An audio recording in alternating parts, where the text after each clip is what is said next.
The following edition of Connecticut Valley Views is made possible by Windsor Federal Savings, with offices in Windsor, Granby, and Bloomfield.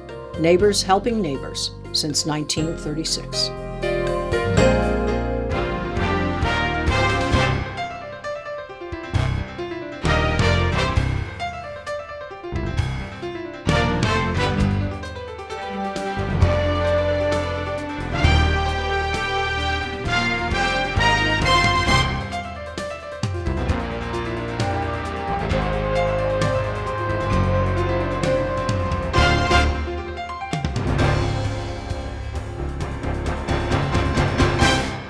Hello, I'm Susan Regan, your host for Connecticut Valley Views, and today we're going to be visiting with George Hermann. He is President and CEO for Windsor Federal Savings. We're going to be talking about money matters. It's a pleasure to be here, George. Thank you. It's an honor to be part of this. Great. Well, we'd like to know a little bit about the changing of the guard. I know that you had Mark Griffin was here previously in your capacity, and tell us a little bit about that changeover, because people were used to seeing him, and you have your own style. Well, Mark was an institution. He was here for 38 years, which you just don't have happen in this day and age any longer, and he was president of this institution for 24 plus years. It's trying to fill an awful big pair of shoes. Mark was very dedicated to this institution. He's very dedicated to Granby, Windsor, and Bloomfield. He grew up in Bloomfield, worked in Windsor, and we've had a presence in Granby for 40 years. So it's been big shoes to fill, but for me it's a wonderful opportunity. I've been in community banking for 26 years, in the lending business for 31. So I joke, this is not my first rodeo, but this is it's big shoes to fill. Mark was You were previously in Suffield, is that correct? Yes, I was president and CEO of the First National Bank of Suffield. Well, the whole thing about a community bank, and we do want to talk about the difference between commercial banks and community banks, is you're very people-oriented, you're very face-to-face, open-door policy. Am I correct in saying that? You have to be. When you're in this business as a community banker, we live in these communities, we go to church in these communities, we play in these communities. So you're out there with everybody. It's not something where you're making a decision from a long distance away.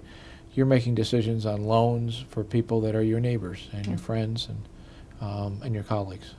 Talking about the commercial versus a community bank, please advise some of the differences between the two. Well, I think really the difference is not necessarily commercial as much as the money center banks, the larger institutions, which is all this publicity and everything that's happened in 2008 with, really the things that happened on Wall Street.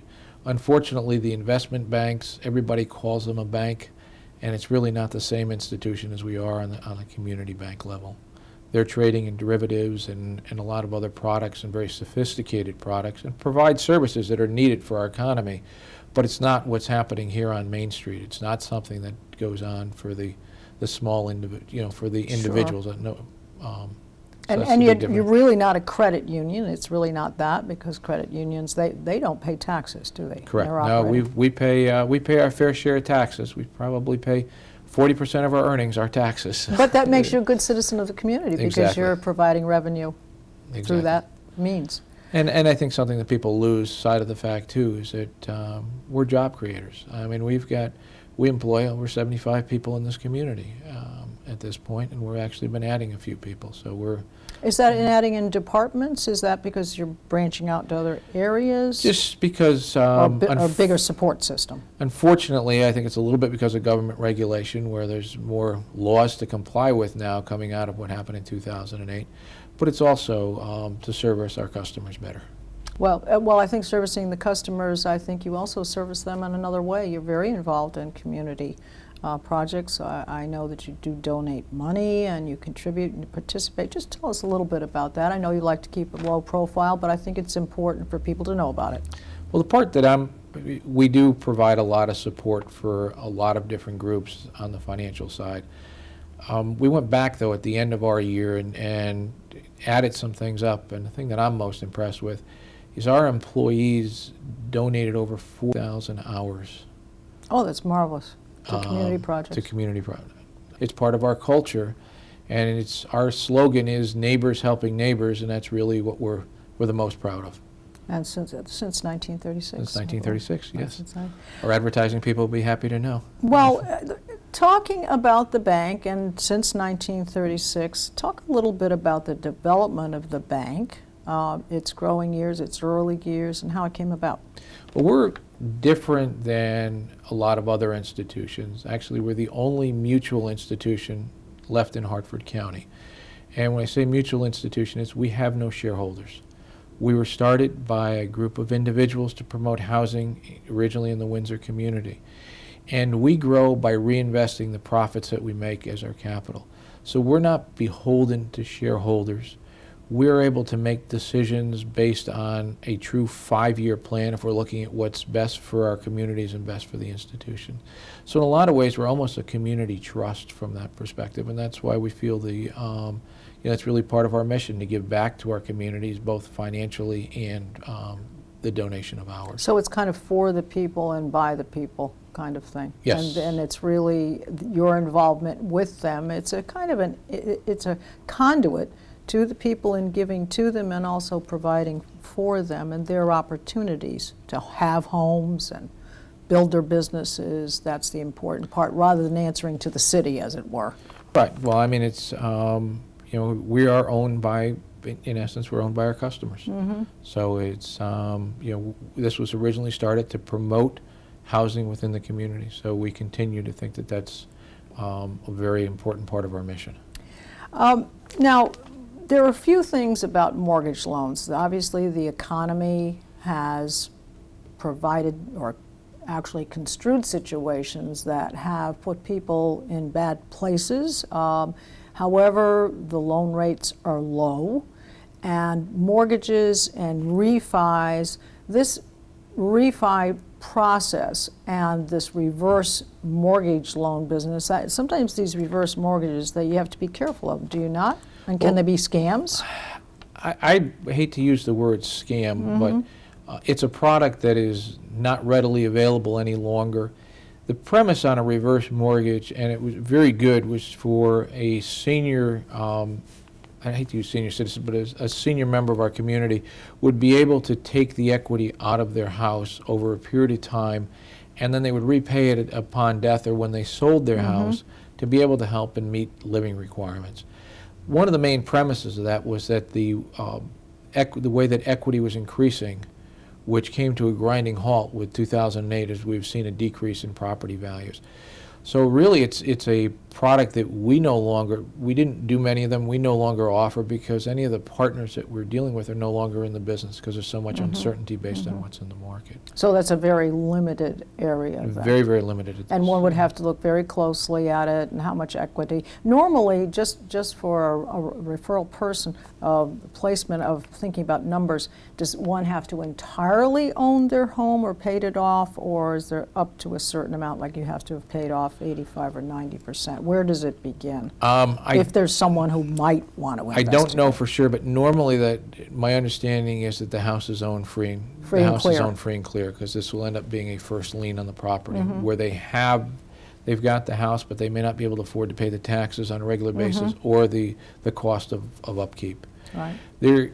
If somebody is to go through this, it's very important there's a reputable institution that's doing this will have a program and offer a counseling session, and there will be a lot of education involved with. So it's very important that they go through that and pay attention and understand, because there are risks and they are putting things and make at sure risk. They have representation, a real estate lawyer or someone in the family they can trust. Just to truly understand what all the ramifications So are. they can really do a 360 on that. Yep. All right. Well, let's talk a little bit more about mortgages. Someone goes for, you have one situation where you have a first-time buyer. Then you have someone who might be doing, as I said, a refi, or you could even be on your second home, or a property, a vacation property, or you could be on your third house. You may have bought and sold and so forth.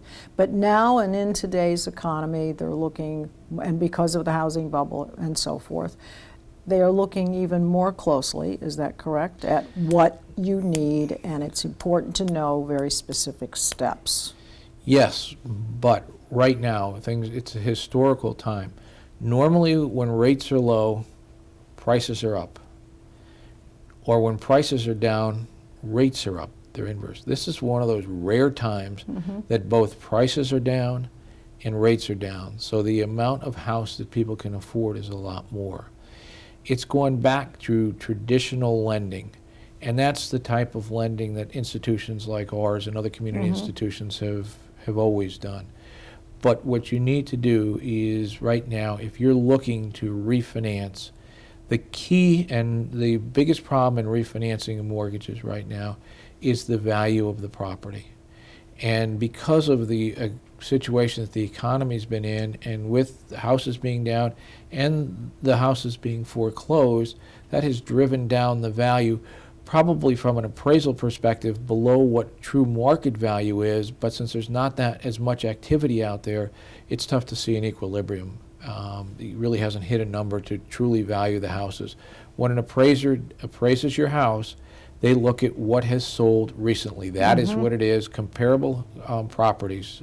So right and it now, has to be within a certain radius, with does it a not? certain Miles, radius, number of miles? you try to get it within a certain number of miles so that it's, there's the same neighborhood characteristics, the same type of floor plan, number of bathrooms, what levels they're on, so that there's all those things factor in. Near So schools or things that people might be looking it's for. it's an inexact science as far as that goes. And then amount of land that goes with it, that can to some degree be to your benefit. It's a larger piece of land than, say, the traditional half acre. Sure, it's a plus and it's a minus. If you have to mow it, could be a minus if you own it. But yes, that's all those things are factored in, and they're adjusted. And because it's not as active a market, sometimes it's tough to hit exactly what the value of the prices are. And I think when people are having their homes appraised, if they're going to be selling it, it's important to the appraiser to bring them up to date on things they may have added that are new that the appraiser may not know, that they just redid the kitchen or updated. Well, they should as they come These are through. You want to make sure that they come points. through and they make, you get somebody in, they do an inspection and they see the property. And they do it. All right. First-time home buyers, that would traditionally usually be younger people, newly married, perhaps. And so we want to be very honest here about the kinds of things they're going to be looking at. Bank statements, they're going to be looking at W-2 forms, they're going to 2 years of tax returns, and formal credit reports. The important thing I recommend if somebody's looking to buy is to sit down with a professional and become pre-qualified. They'll lay out everything that you need, and they'll go through and they'll show you how much house you can afford based on what your savings are, what your earnings are, and what debts you may have. How any type of student loans may factor in there. But that makes it a much more pleasant process as you're looking for a house, because that way you can make sure that you're looking for something in your price range. I think the most disheartening thing for a younger couple is when they start looking above what they can afford, and then they get qualified and they come back and they, oh my gosh, no, I just don't like how these places look. Where if they know what it is from the start, then that's what they start looking at, and they get a good feel on what's out there. But if they've got the money to put down, they've got a good credit history and good employment, there's a lot of opportunities out there. We're starting to see an increase in purchase money transactions, which is good. It's been very, very busy on the refinance side, but we're starting to see it on the purchase money. And we're seeing a lot of people coming in and being pre-qualified. So there's people out there looking.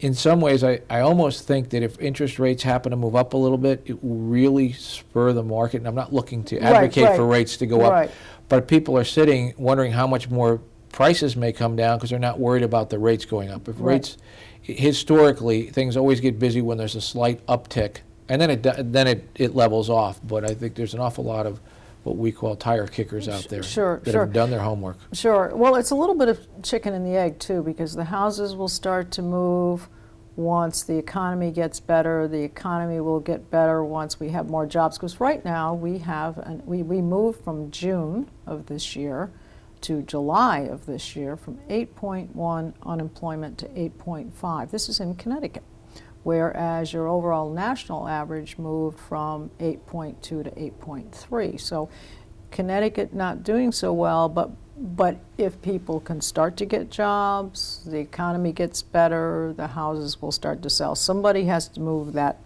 marker somewhere to get something else to move. I think in a lot of ways it's going to be the first-time home buyers that are going to move it, because if they look to buy up, if they look to buy, then it will allow somebody else to sell their house to move up to the next level, and then that kind of goes from there. And then you have certain people that are at the point ready to retire, and they'd be quite happy if they could sell their house and actually downsize. But I think it's really the first-time home buyers, or that entry market is really the part that will spur the economy. And so if someone does have the money, one other point I want to bring up, because I think it's kind of important, when the bank is looking at your credit rating and all of the things that go into the profile to make the lend for the mortgage, if a family member, let's say parents, suddenly they know that you want to do a large down payment. Is traditionally now we're still looking at 20% down? Is that 20%, there is, you can do things with 10%. It gets a little bit more costly, but you can do that. Because your rate will go a little bit higher, you get points. Well, it's not that, but you have to pay an insurance premium. So what happens is the differential between that extra 10%, it's insured, and you do pay an insurance premium on it. And it's another person that has to approve the transaction, so it needs to go to an insurance company. So there's, and they have to review the entire They have to review, agreement. and they have to issue the insurance policy.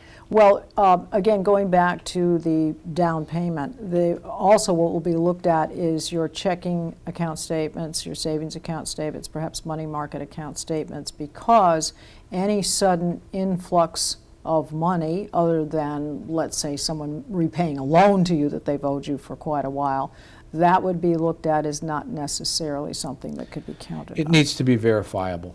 The concern is, and where there's been historical problems, is if there's been silent loans that people hadn't disclosed, and with the part of the things in the mortgage crisis, they've done an awful lot of postmortems, I guess, financial autopsies, and they've looked for characteristics. What are the loans that there were issues with and problems, and that's part of it. You need to have a verifiable, where's the down payment? It wasn't a silent second, as they say, or something else that was out there, that the assets were there. So ideally, if a family member is going to help, you just want to make sure you have a gift letter, and that's verified, and they acknowledge that they are helping you, and they've made that as they've given you a gift of equity. Because I think some of these are nuances, because a lot of things people will feel they've got the good credit rating, they've got the job, and so forth and so on. Do they also look at how long you've been working at that company too? How long you've had the job? I mean, how critical is the look? It's a combination of everything. I mean, it's not one thing, but you know, if you've been in a particular profession for a period of time, you have a skill that's in demand. It makes a difference. But the economy is such, and the way that people work now, they don't have the same long time period of time. People do switch jobs more these days. As Mark Griffin did for 38 years on his. That's true. At the when he was here. All right. Let's talk also about self-employment too, because I think we're going to go into the entrepreneurial spirit a little bit here. But if you're not working for a major corporation, you don't have that long term, as we said, 10, 20 years with a company, and you're self-employed, do you look at someone any differently from that perspective? Well, you've got to verify the income. So you're looking at business and personal tax returns. And you need to be able to verify and prove that the income is there to repay the obligation. Okay, so it wouldn't be necessarily 10 years with a major company and you only have been in your own self-employment for 3 years. That's okay, as long as the cash flow is there. Can show, exactly, you need to be able to show the cash flow. Okay. Anything else that might not be typically in what we read about, anything else to tell people that you feel is important for them to know, particularly first-time home buyers? I think that's important. It is important to have that pre-qualification. When you go shopping, you're looking in the right area, the right amount. Anything else that you can think? Little keys of wisdom. No, it's really just to sit down with somebody, because everybody's situation is different. And that way, a professional will ask you the questions that will bring out, hopefully, the answer if there's something that could be a problem or could be an advantage to you somewhere down the road. Well, that's why I think that right there, I think the pre-qualification means you will be sitting down with a bank and you'll have that opportunity to ask the bank, and the bank will have the opportunity to tell you what they're going to be expecting of you before you've even laid it all out. They're going to ask you They're going to give you all the steps and say, these are going to be the things that we're going to be looking at. Exactly, so there's no surprises. So there are no surprises. All right, now, because of the economy and because people perhaps are looking at downsizing in their major corporations and their businesses, a lot of people are thinking of going into business for themselves. This is the great American entrepreneurial spirit, which we must applaud, which made this country great. But there are challenges there, and there are risks, and what are some of those things that need to be thought through? Well, the most important thing for somebody is to make sure they have a business plan, and not just something on the back of a napkin, to really look at this business. How do you make money at the business? What are your costs? What's your worst case? People have a tendency when they're doing something like this to be very optimistic. You need to be pessimistic as you go through and to look at everything. I caution people, especially people that are looking to take hard-earned and saved retirement funds and nest eggs, and as a reaction to a situation where they may have lost a job or their job may have been downsized or they just may not be earning as much as they were, to say, oh, I'm going to go out and go into my own business. Don't make an emotional decision. Don't make a reactionary decision. Truly look at what it's going to cost you and look at what the worst case is. Because you've built up, in a lot of cases, people have built up very, very nice nest eggs to really help themselves through these tougher times, that by putting it in and going into a business that's not really well thought out, they could be in much worse shape than they are in the current situation. And really setting themselves out there for a major risk, putting themselves in a spot that they can't handle. Well, having said that, and you have your business plan and you're doing well, things, you get your loan and things seem to be going along and proceeding as hoped. But then things take another turn. Perhaps there's major operation in the family, some great cost comes through, and you foresee that you won't be able to make your mortgage payment. Important to go and talk to your Most lender. important thing you can do. I think the reaction for people initially is that they're embarrassed. This happens to other people, it's never going to happen to me. The most important thing is to communicate. Because if things can be addressed before they go too far down the road, a plan can be set up and you can work with the lender. Institutions like ours and other community banks, walk into our office. You can talk to somebody. We're not the big 800 numbers. We're here to work with people and to work through situations. I mean, but communication is the key to things, and and doing it as early as you may foresee something going wrong. No question. So whether you're self-employed or whether you feel that your corporation may be taking a look at who's going to be leaving and you're planning, the earlier you do this, probably the more your bank sees your integrity and the anticipation of trying to plan properly and responsibly. There's it's communication issues, and then there's a trust issue. So then it's built up and say, okay, this customer has said, look, I've got this issue, and we work out a plan. The person stays to the plan. You know, you've got a very credible person, and they're being right up front with you, and you're working through the problems. Well, I hope that we have touched on some things for our viewers out there. We know that there's an open door policy with your bank, and there would be with any bank. I think I can speak for the community banks in the state of Connecticut. They really go out of their way to reach out to deal with the customers. That's the most important thing. And I think that's important, because what we're talking about here is the banking business, the lending business. We are not talking about a specific bank. What we have been talking about here is the opportunity for people to learn more, to go on websites, look at first-time buyer websites, get all the information and education, and sit down with perhaps a lawyer or a family friend who has bought and sold houses. I think that's the whole purpose of this. Talk this through, walk it through, whether it's a new business and you need money to lend to expand that business, or whether it's simply you're going out to buy your mortgage. That's the key to it, really. There are planning ahead. There are resources out there. If you're considering doing something with a business, there's SCORE, which is, they're in a number of the communities. And these are retired business professionals that will sit down and they'll help you write a business plan and they'll advise you what to do. And it's free of charge. It's a volunteer effort they do. So there's a lot of resources that are out there. You know, call your local community institution if you're thinking about something and sit down with somebody and they'll advise you where you can get the information. Nobody will write a plan for you or will, you have to make the determination on how much risk you want to take and what you want to do. But there's a lot of resources out there. It's talking to people. Well, I want to thank you very much. It's been a pleasure Thank you for having me. for having this information and put it out there for our viewers. So we do thank you for your time, George. Thank you. All right. And for our viewers, you can see all of our programs on our website, ctvalleyviews.com. This is Susan Regan. Thank you for joining me and bringing proof to the people.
Our thanks to Windsor Federal Savings for making this program possible.